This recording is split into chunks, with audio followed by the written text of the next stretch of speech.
meron akong isang mission na kung saan kailangan kong makaipon ng 12,000 pesos for this month. Pambayad ko ng tuition dito sa Ateneo. Hi! Ako nga pala si Jibril Bugtong, a first year information system student. At ang isa sa mga naisip kong paraan para makaipon tayo ng 12,000 pesos ay ang magnegosyo kasama mga kaibigan ko. Anong pangalan nun? Anong pangalan?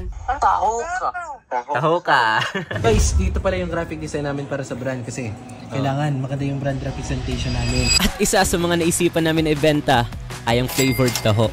Dahil wala pa neto nakakagawa or nagbebenta dito sa Naga City. And we want to be different, we want to be unique, kaya ihan yung naisip namin. Isang flavored taho. Para siyang combination ng milk tea tapos taho. At syempre, hindi rin namin hinayaan na mawala yung originality ng isang taho or yung signature ng isang taho. Kaya kapag tinikman natin to, ay malalasan pa rin natin ang isang taho. We will be selling this for 85 pesos and we have 7 flavors to choose from. And yes, may matcha kami. Paano i-reaction?